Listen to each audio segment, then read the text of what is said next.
This is the Aftermarket Radio Network. Back at AAPEX 2022, Carm Capriato in the Remarkable Results Radio Podcast Studio, sponsored by AAPEX and my great friend, Andy Bizub. Hey, Carm. Hey, man. So I saw you walking by and I dragged you in here. No, I didn't. Because, Andy and I just planned it. We've done a lot with you recently. You've recently been on the Hunt Demarest Business by the Numbers podcast. Unbelievable. Just thank you. Thank you for that episode. And Andy comes up and he goes, I got more. It's just we ran out of time. And I says, well, let's do part 2 right here in the studio. Yeah. Hey, plan to be at AAPEX 2023, October 31st through November 2nd. AAPEX will build upon the incredible success of Joe's Garage, a full 10-bay working environment. If you earn your living in the auto service aftermarket, then AAPEX is for you. Hey, are you sick of switching to email to send a status update to your customer? Really, what century are we in? Stop wasting time by working in multiple applications when Shopware lets you do it right inside the repair order. On the web at getshopware.com. A couple of things that I know you want to talk about. One of them is the power of branding, and the other one was the power of stepping away and letting your crew take the reins. The power of stepping away. So I know for a fact this has got to interest everyone, but the stepping away thing, just so cool. But let's go to the branding thing, because I know you've been really big at it. And we have a Midwest Performance Cars hat. You have one on. I have one. I wear it when I feel like I have an Acura, and every once in a while I put the hat on, and I feel like I'm a Bimmer driver, right? Because every time you look at a Bimmer driver, they've got that baseball hat on. Did you ever notice? Yeah. Well, that's usually because they don't have any hair, but you have hair. Oh, I have hair? Well, I'm going to grow it and let it just swatch out the sides. I remember when you did that. Oh, geez, Andy. Here's Tracy. She's cringing. And she's the one who wants me to grow my hair. My wife wants me to have a ponytail someday. Hey. It's because I can. But there's this ugly in the middle thing. Right. When you start growing your hair. I know. And it doesn't get long enough mine just curls out. Yeah. I look like maybe Kenny Rogers or I thought you looked good. Grizzly Adams. Well, thank you. Yeah. Thank you. We're talking about hair on the podcast. I love this thing. A business podcast talking about hair. So yeah, branding. And I have a mug. Yeah. 7 years old. We bought those 7 years ago and started handing them out. I do drink my coffee with that. Good. So the power of branding. You never know where it's going to be. You never know where it's going to be. And someone who really got me into this was our graphic arts lady. She does all of our digital and print design, advertising design. She designed our website. Yeah. And she really drilled into me how important it is to your brand and your logo and that representation out in the world and what it can do for you if you have a strong brand presence. So a couple of things just happened recently. A customer of ours was on vacation with his wife. They were visiting some of the scenes where they filmed Game of Thrones in Croatia. In Croatia. Right. And he was wearing his Midwest Performance Cars autocross shirt because we sponsor the Chicago Porsche Club autocross season every year. He was wearing his Midwest Performance Cars shirt, and stranger came up to him in Croatia and said, hey, how do you know Midwest Performance Cars? I take my car there. No. Yeah. How do you think the guy got the shirt? Because he does autocross. He got one of the shirts from doing autocross. Oh, and so the Croatian guy asked him who MPC is? No, it was another American in Croatia on vacation who he did not know, but this was also a customer of ours. He came up and he said, how do you know Midwest Performance Cars? I take my car there. What are the odds of... No, there is no odds. Right, it's crazy. And so we have that really strong brand. Our logo is on the shirt, our name is on the shirt. And then he posted this picture of him and his wife in Croatia around these sets, where they filmed Game of Thrones, and he's wearing his shirt. So that's on Facebook, and that's getting blasted out all across the world. I mean, you just never know where this stuff will show up, which brings me to another point. You notice you have that 7-year-old coffee cup. I do. That's still serving you well. It is. When you do swag, do quality swag, no one enjoys the feel of a cheap pen in their hand when they're writing, right? So if you're not going to do a quality piece, don't do anything at all. right? So that's why we do these real high quality hats and shirts and these mugs. There was a time when I was thinking of doing this, and I was thinking, you know what, we're going to do NPC merch. Nobody wants to buy NPC merch. We give this stuff away to people. We give this stuff away to our clients. When we have events, we'll give it away. It's advertising just spreading out in the world. All it costs us is the cost of a shirt or a mug or a hat. It's the cheapest form of spreading your image throughout the world. Let's break the code. You invest in swag, and you've got shirts and hats and coffee cups in the lobby. Let's just say. Sure. Maybe it's behind the counter, but I've seen a lot of swag in the front lobby. Yeah. And I'm sure people don't stay at your place, but is there a rule inside the company that defines who gets the swag, or does someone just say, hey, I'd love an NPC shirt? So here's the thing. Yeah. I invest. Sure. But within the first week, it's all gone if I don't have some kind of discipline? Yeah, there is a discipline, but I'll give you another example. We have these stainless steel water bottles, really nice quality water bottles. That's the kind of thing when we'll have a new customer come in and they have an invoice that their car needed a little more than they thought it was going to need, but they went ahead and they approved the order. It's a $1,000 ticket or what have you, right? It could be a $400 ticket, but they're a little taken aback. But then we give them our great service experience, and we can tell that this is the kind of customer that wants to come back. We'll throw in, hey, you know what? We'd like you to have this. Take this water bottle, and just a $30 water bottle just blows them away.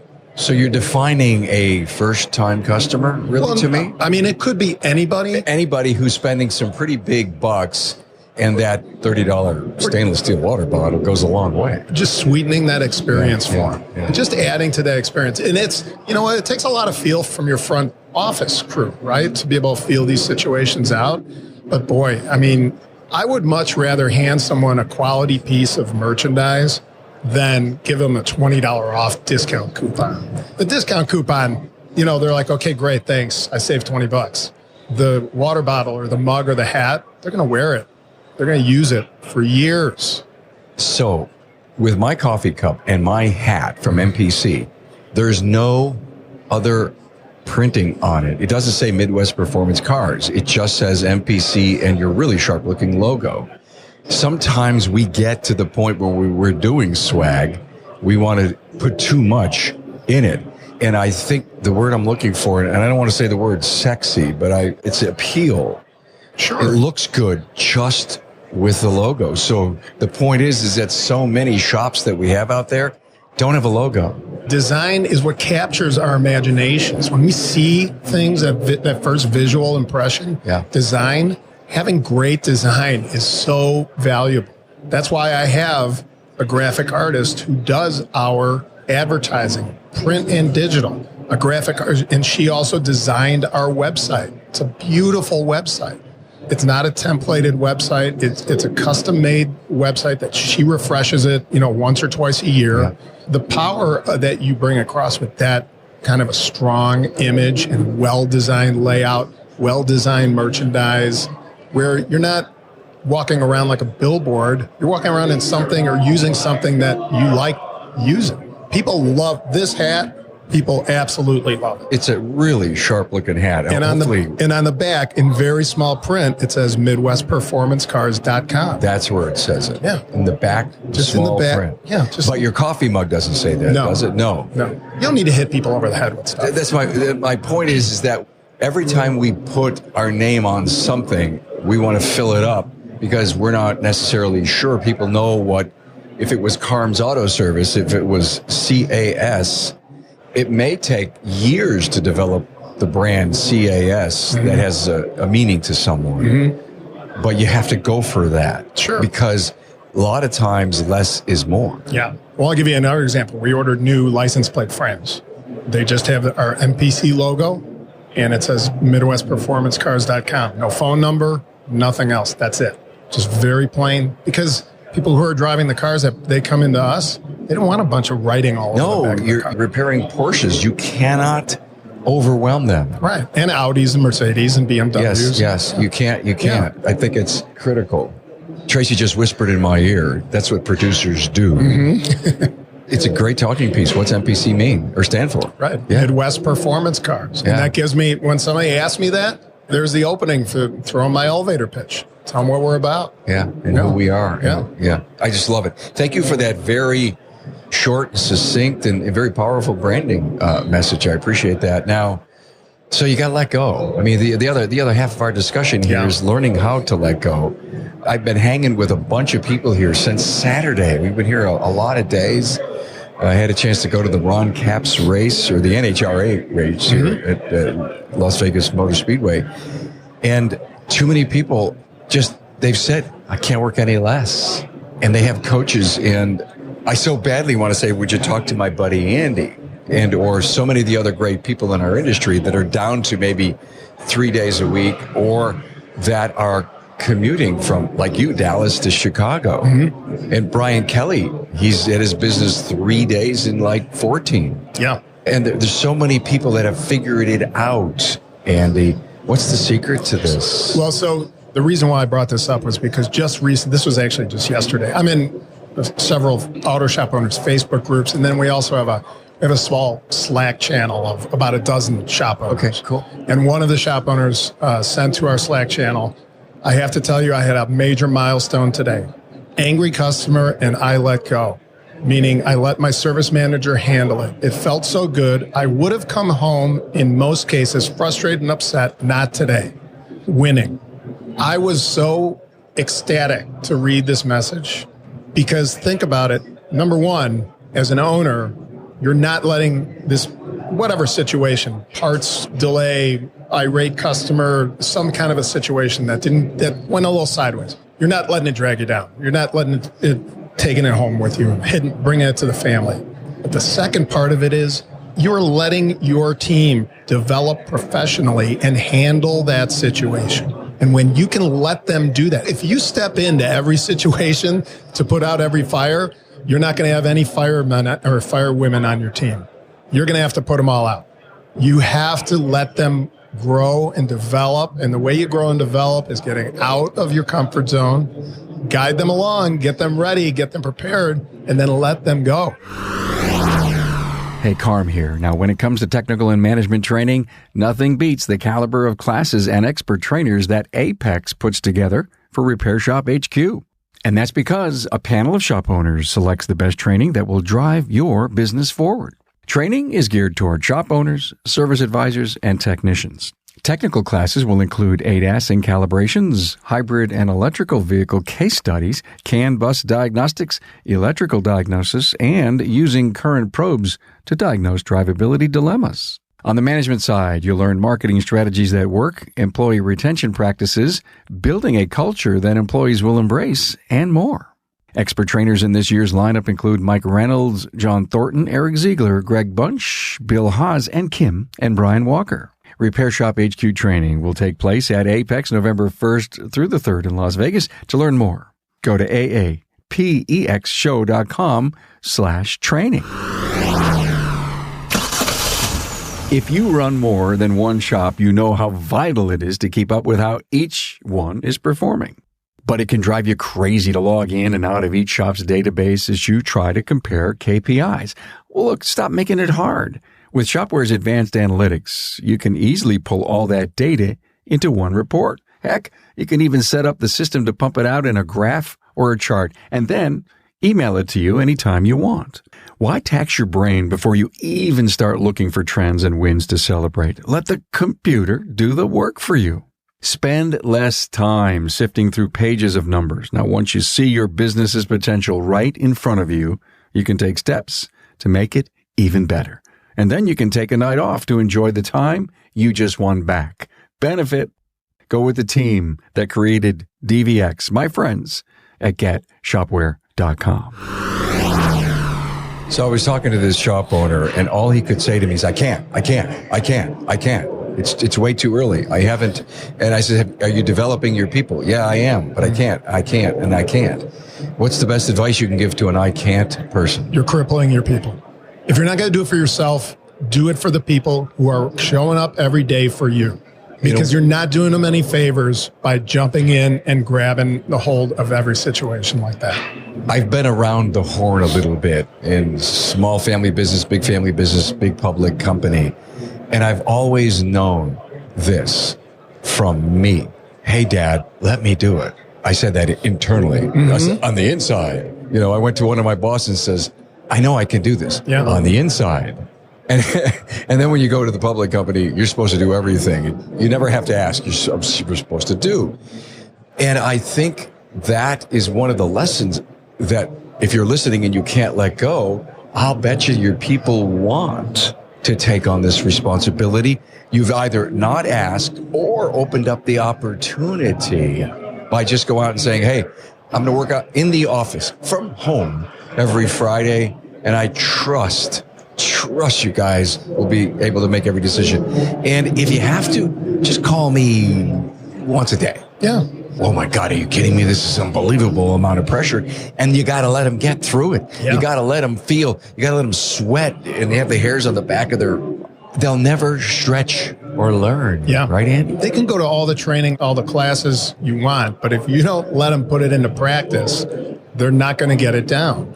And my team, I'm out here at AAPEX and at SEMA the whole week. My team knows I'm just on the other end of the phone. Yeah. Very rarely get a call because they don't need to. They really don't need to call me for the day-to-day operation. Do you use Slack for your team? Sure. Perfect. Oh, we've used Slack for years. Yeah. Internally within the shop and between the two shops. And we do too. Tracy, our producer, editor, and the entire Aftermarket Radio Network team. We're all together. Oh, it is. Yeah. We love it. I don't know how I could do it without it. I mean, I don't think texting comes close. No.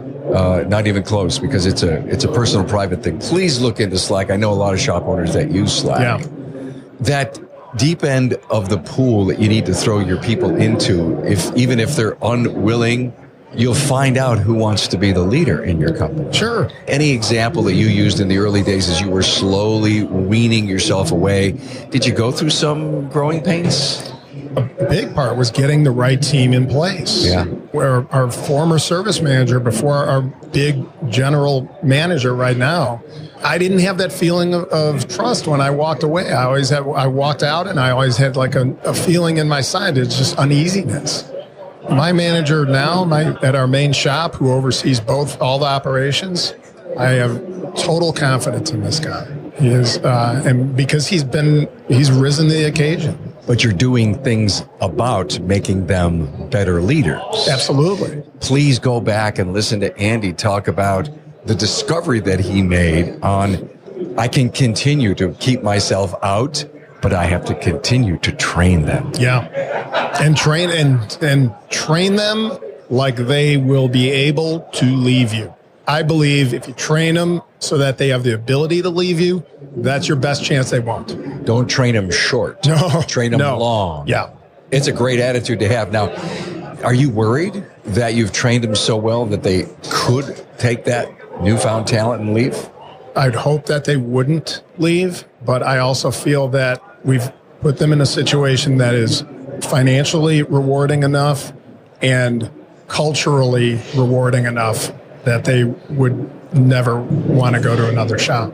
We know that leaving your business and letting it run on its own is a tough decision for so many. Mm-hmm. And I've always been a person that sometimes just needs something to happen in order to say, this is the moment. Maybe the moment is to build an office at home. Maybe the moment is to buy the lake house that's 40 miles away. And in order for you to get your ROI, you've got to spend Friday, Saturday, Sunday, and Monday there. Maybe part of the moment is to get your spouse to be saying, wow, I can't believe you're saying this. Honey, dear, can you help me get there? My point is, you got the house in Dallas. Was that the number one reason you said, listen, I'm out of here and these are the moments I'm going to make it? You forced yourself. Is this decent advice? Have people create the time away. Well, right. So in 2019, early 2019, my wife asked me, she was born in Dallas, moved away when she was a small child, but she asked me if I would consider moving the whole family to Dallas from Chicago. Our kids were done with school. And except for our youngest, he still had 2 years of high school. He was up for moving to Texas. And I thought about it, and I didn't even go and talk to my manager or any of my staff. I said, yes, I'm down to do it. I think I can make this work. I've never really traveled for business. I'm up to do it. Let's give it a shot. I went into the shop like the next week, and I told them, I said, we are going to be moving to Dallas. And there was a little bit of shock at first, but honestly, they have had already taken over so much of the day-to-day operations. This might have been a big step, but it was really a natural progression that I would be stepping out really physically as well as operationally from those day-to-day operations. And they embraced it. And I told them, look, this is going to be a great opportunity for all of you because all of you are going to be able to step up into this spot. And I want you guys to develop. I want you guys to be able to run the shop autonomously. And I'm still going to be doing what I'm doing, going to things like this, checking out equipment, making decisions about strategy. What's the best way to move forward? What do we want to get into? What do we want to avoid? Financially managing, overseeing the shop. And then ever since we moved, so that's 3 years ago, I keep imparting more and more information to my managers. Now we share all finances. We prepare our weekly KPI sheets separately and then send them to each other to compare to make sure that we're both on the same track. So they see all the KPIs at the end of every quarter. They see it weekly. For both stores? For both stores. So they know how much profit there is. Okay. So you're just not, in Andy's case, you may be gone for 2 weeks at a time. Sure. But a lot of other guys that I know are working less, are working 3 days from home or vice versa. Yeah. Or 3 days at the shop. But every one of them says we go over the numbers. Mm-hmm. So is it your system generates the data, and do you pick up the phone? Do they know that at 10 o'clock each and every Monday morning that Andy and I are going to have our sit down? We make it Tuesday. Okay, Tuesday. Yeah. It's part of the discipline of making this work. We don't even have to get on the phone because we just exchange KPI sheets back and forth. Okay. So that they see what I'm filling out, I see what they're, because the shop management software doesn't exactly track like technician labor. So there's some adjustments that have to be made. But basically we always come out on, around the same numbers. But my point is, there's no hiding the salami in this operation, right? Hey, this is what we're doing. Here's what you need to do to make, here's what the weekly nut is to be able to keep the lights on. And so when you give them that information, now they know where they have to go to take it to the next level. If they really want to earn a bigger quarterly bonus, they know what they have to do. Okay, you're not there. You don't see what's going on. You don't see a parts delay. You don't see a customer with a frustrated face. You don't see the weather. You don't. And that's what people say. I can't. I got to be there. It's the pulse of the business. I got to see, feel, touch, watch. And you've overcome that. Yeah. Cameras, anything to help you see what's going on? Both shops are cameraed inside and out. Okay. But really, you don't look at them for security. No. Yeah. They're for security purposes. Yeah. We look at them if there's an incident, like a car gets broken into outside on the street in Chicago, which is kind of common. It's none of our cars, but I don't monitor the cameras. I don't need to. Are you built different than the person that says I can't? I don't think so. I can't remember saying I can't. It's been a long, long time since I said I can't. I'll just give you a physical example. All right. I recently, and which I'm going to thank you guys, you donate to this. I'm doing 3,000 push-ups for St. Jude's Hospital in the month of November. Yeah. I started this fundraiser. It's on Facebook. And one of my things is I have my 19-year-old son is in the Army, and he's working to get to Ranger School. And to be one of the qualifiers is you have to be able to do 49 unbroken push-ups. I think it's in the time limit, but you can't stop. And full push-ups, lock out to chest on the floor. So I said, you know what? I like doing push-ups anyway. I'm going to do this challenge. I'm going to raise a bunch of money, and I want to get to that Ranger standard because he's working on it. We're very competitive in my family, right? But it's a good kind of competition. That's another thing. I always want to show my kids that you're not limited by your age, by how well you did in school or whatever. There's all kinds of different metrics, all ways you can excel. So I like throwing the challenges out to them. So that's the small reason why I did the push-up challenge, but it's part of it, So I'm like, hey, I'll try anything. Andy broke the code when we were chatting about it, Tracy. You remember? I says, I could never do this. And Tracy said, I could never do this. And he goes, get the stairway, right? You broke the code. I never thought to get, to use the stairs, the incline of the stairs to slowly get you, and then to keep working down every step and keep building yourself up. Free advice, guys. Let's get this going. Incremental improvement. Incremental improvement is the key. Hey, thanks for I know you're busy here at AAPEX. Thanks for coming in here and talking about letting yourself go and, get yourself out of the business and the power of branding, which I think you do so well. Thanks. Andy Bizub, Midwest Performance Cars. Thanks, man. Thanks. Thanks for being on board to listen and learn from the premier automotive aftermarket podcast. Until next time.